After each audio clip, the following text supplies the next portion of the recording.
The mail is stacked so high in my box that the flap won't even close. I pull the bundle free, the envelopes slipping against each other like a deck of cards. They're all the same, thick cream paper, embossed lettering, a faint shimmer when the afternoon light hits. My stomach twists even before I tear one open. Inside, in ornate gold script, "You are joyfully invited to the wedding of Serena Bennett and Thomas Hart, to be held at 219 Pelican Way, Sandpiper Beach." My address, my beach house, for a long moment, the world tilts. The sounds of distant gulls fade into silence. I read the lines again, slower this time, willing them to say something different. But no, it's there in bold certainty. My house is the venue. My name, my sanctuary, broadcast to 150 strangers without a single word to me. I flip the envelope. The return label shows my parents' address. Of course, this wasn't a mistake. This was deliberate. I shuffle through the stack. 20 invitations. 30 maybe. All duplicates waiting for delivery. How many were already out there, dropped into mailboxes, tucked under refrigerator magnets, pinned proudly to corkboards? The blood drains from my face. This isn't just thoughtlessness. This is invasion. A decision made months ago, executed in glittering ink, and only now landing on my doorstep like a bomb. My phone buzzes. A text from Mom. Serena's invitations. Went out. Isn't it exciting? Everyone's thrilled you offered the house? Offered. I never offered anything. I drop the stack of invitations on my kitchen counter, their edges fanning out like evidence at a crime scene. My hands shake as I open my laptop, fingers flying to Serena's Instagram. There it is. A photo of her and Thomas clinking champagne glasses on my porch swing. My porch swing. The caption reads, "Final venue walkthrough. So grateful to my amazing sister for hosting our dream beach wedding. Blessed bride." The post is 3 weeks old. Over 200 likes. Dozens of comments. What a generous sister. Such a perfect place for a ceremony. Rain, you're the best. My stomach knots. Generous? Perfect? No one asked me. No one told me. Scrolling deeper, I find a Pinterest board. Beach House Dream Wedding, created 8 months ago. 8 months. While I've been scraping together double shifts at the bank, juggling deadlines, clinging to weekends at the AG Beach House to stay sane, Serena has been planning her fantasy on my property. My phone rings. Serena. I don't answer. A voicemail pings seconds later. "Rain, don't be dramatic. Mom said you'd help. We've already booked vendors. It's happening. It's too late to back out. Just show up and be supportive for once." For once. The words sting like salt water in a cut. I pace the kitchen, memories crashing in. Dad's poker nights leaving beer stains on my deck. Mom ushering guests through my bedroom to show off our family beach home. Serena borrowing the house for weekends, returning it with sand in the sheets and empty bottles under the sink. Every time I objected, the same reply, "We're family. No need for formalities." But this, 150 invitations sent to strangers with my address printed in gold, this is beyond casual disrespect. This is theft dressed up as celebration. That night, I don't sleep. I lie awake listening to the hum of the ceiling fan. Serena's voicemail looping in my head. It's too late to back out. The entitlement in her voice burns hotter than the Florida humidity pressing against my windows. By morning, something inside me clicks, a switch I didn't even know existed. For years, I've bent, swallowed my protests, let myself be framed as the responsible one. I was the sister who made compromises, who patched up the messes, who played the gracious host. But this isn't compromise. This is erasure. I make coffee, black and bitter, and open my laptop, not to Serena's social media this time, but to a search bar. Property law. Florida. Unauthorized use of private residence. My fingers tremble as I scroll through articles, legal forums, tenant rights blogs. The truth is plain. They have no claim. None. Every document lists me, and me alone, as owner. By noon, I've scheduled a consultation with a lawyer in town. Just hearing the receptionist confirm the appointment feels like reclaiming oxygen. Next, I call a locksmith. "Earliest you can come?" I ask. "Tomorrow morning," he says. "Do it." When I hang up, the weight in my chest lightens. Small steps, but each one is a declaration. This is my house, my life, my boundary. My phone buzzes again. Mom this time. I let it ring out. Seconds. Later, a text flashes on screen. "Don't stress Serena out. She's the bride. Just be supportive." Supportive. That word again. Always translated to mean silent, to mean invisible. I glance at the stack of invitations still on my counter. Cream cardstock, gold foil, pretty lies sealed in envelopes. I scoop them into a trash bag, the crinkle of paper sounding louder than it should. One by one, I drop them into the bin outside. The slam of the lid feels final, satisfying. Inside, my reflection stares back from the sliding glass door. I barely recognize her. Eyes sharp, jaw set. For the first time in years, I don't see the quiet sister, the fallback, the family doormat. I see someone who's ready to fight. The family dinner invitation comes 2 days later, disguised as a casual get-together at my parents' house. I know better. I almost don't go, but part of me craves the honesty of saying the words to their faces. The moment I step inside, I see it in their eyes.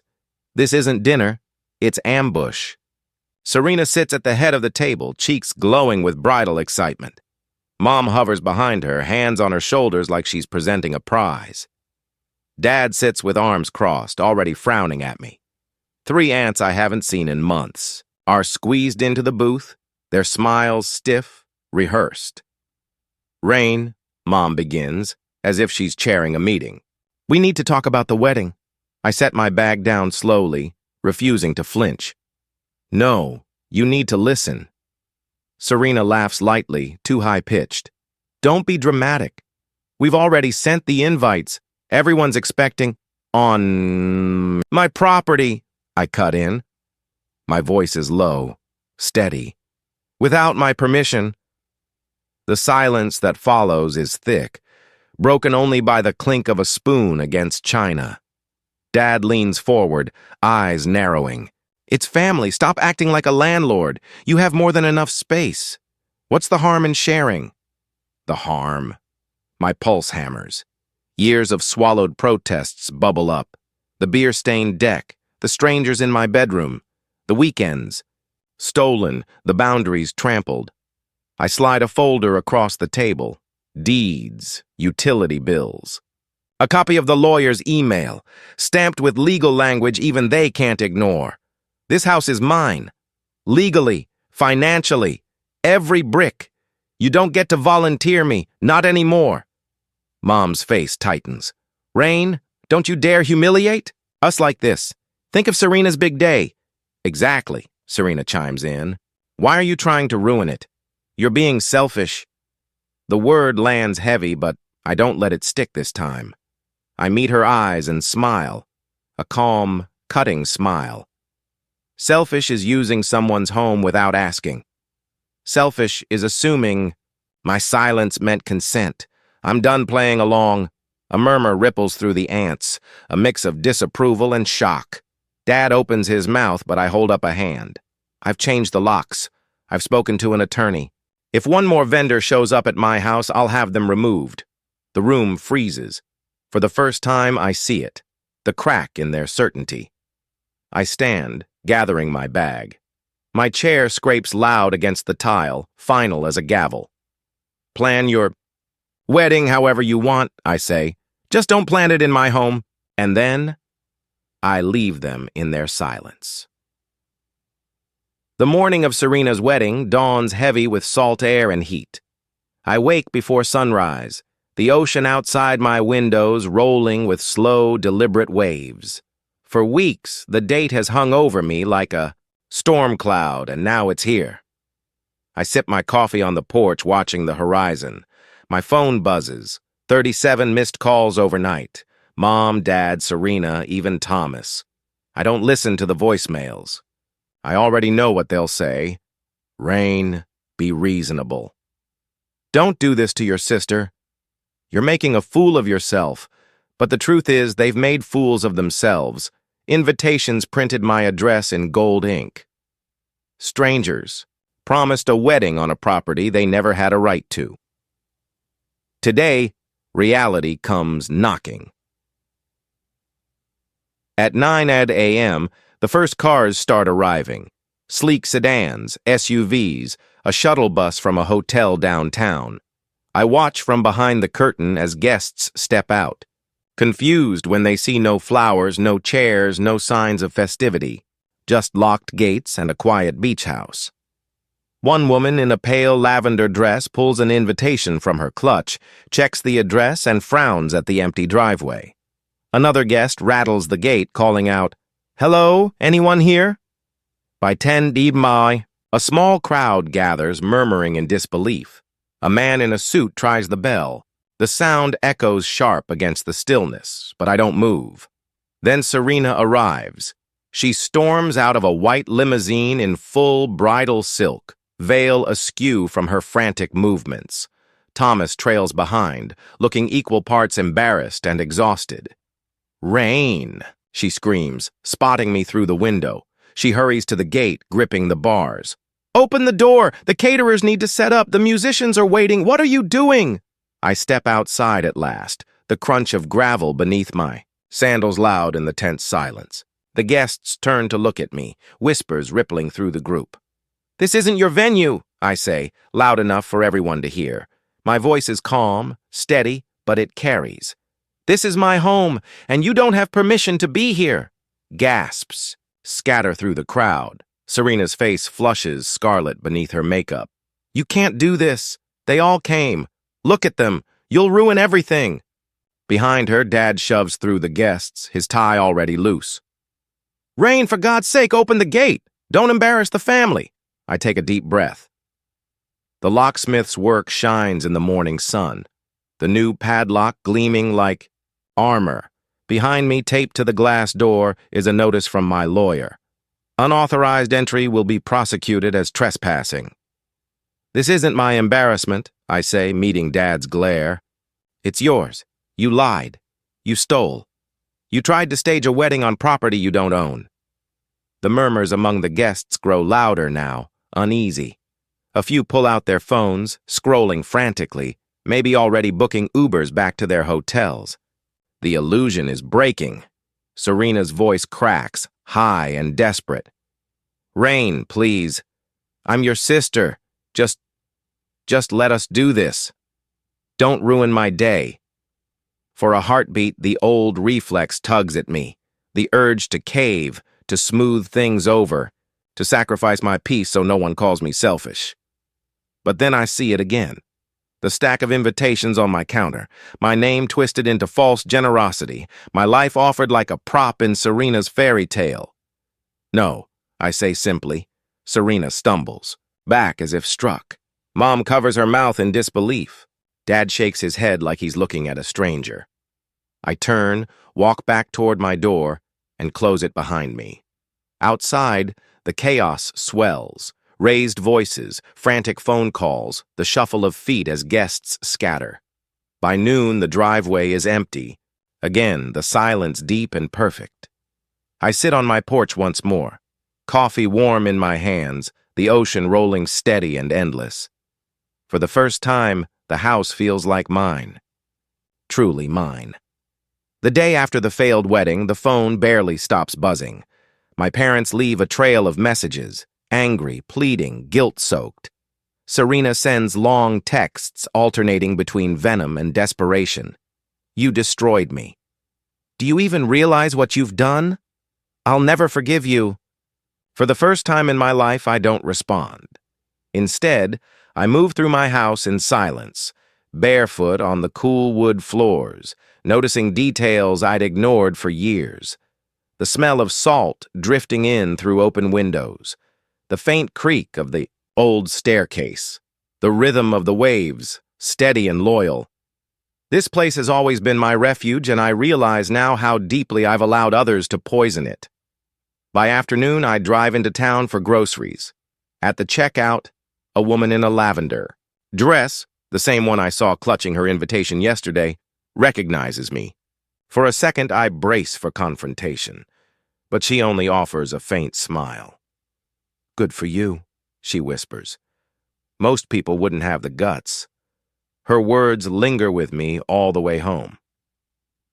That night, the beach is empty under a wide orange moon. I walk barefoot along the shoreline, the surf licking at my ankles. My mind drifts to Serena, not the entitled bride from yesterday, but the little sister who once begged me to build sandcastles until the tide swallowed them whole.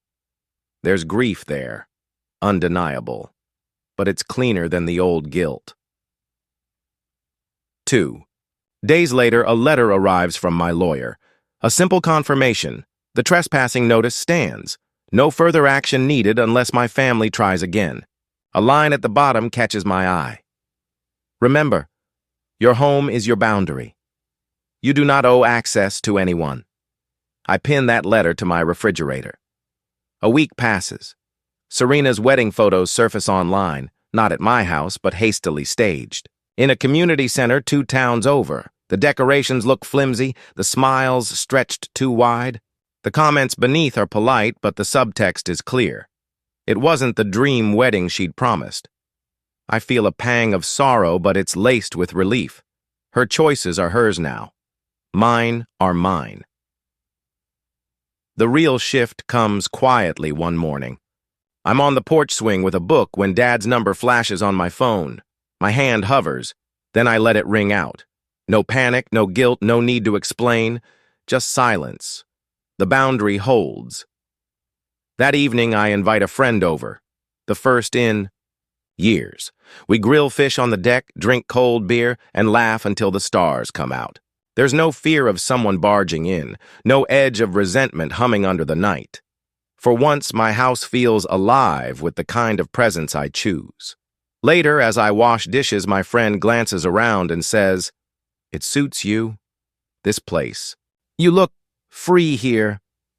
I pause, sponge in hand, and realize she's right.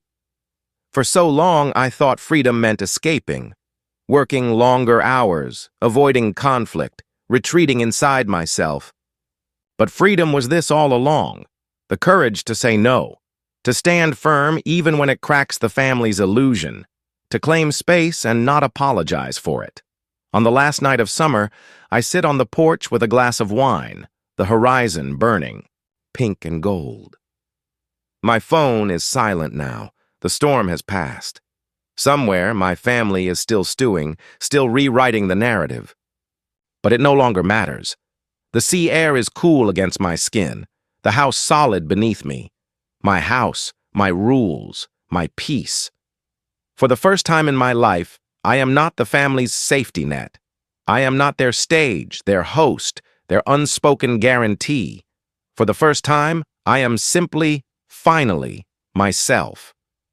Months pass. Autumn settles over the coast, softer sunlight pouring across the deck, the ocean turning steel gray and restless. The frenzy of summer weddings fades into memory, replaced by quieter rhythms. Morning walks on the beach, late night, reading. The simple steadiness of a life lived on my own terms. The invitations, the shouting, the confrontation, it all feels like a dream now. But it left marks, invisible and lasting. The family still circles, though at a distance. Occasionally, Mom sends clipped texts. "We miss you at Sunday dinner." "It's been too long," I don't always reply. When I do, I keep it brief, polite. No explanations, no cracks left open for manipulation to slip through. Serena hasn't spoken to me since the wedding. I sometimes wonder if she ever will. There are nights when I imagine her scrolling through old photos of us, 2 little girls in matching dresses, hair tangled by the sea breeze. Part of me aches for that version of us. But grief is cleaner now. It doesn't demand self-betrayal. It just sits beside me quietly, like an old scar that doesn't hurt unless pressed. One evening, I attend a neighborhood gathering, a bonfire on the sand, neighbors clustered with mugs of cider. Someone new asks me, "So, do you live alone? Here?" "Yes," I answer. Simple as that. No hesitation, no shame. And for the first time, I realize how proud I am of the word. Alone doesn't mean abandoned. It means intact. It means I decide who crosses the threshold, who shares the firelight. Not long after, I repaint the shutters sea foam green. A small thing, but it feels like stamping my name onto the bones of the house. My house. Every nail, every beam a testament to the life I've built without permission slips from anyone else. There are still pangs of doubt, fleeting as gulls. Sometimes I catch myself rehearsing the old excuses, the ones that used to tumble out automatically. They mean well. It's easier to keep the peace. I should be grateful. But the words taste foreign now, like a language I've forgotten how to speak.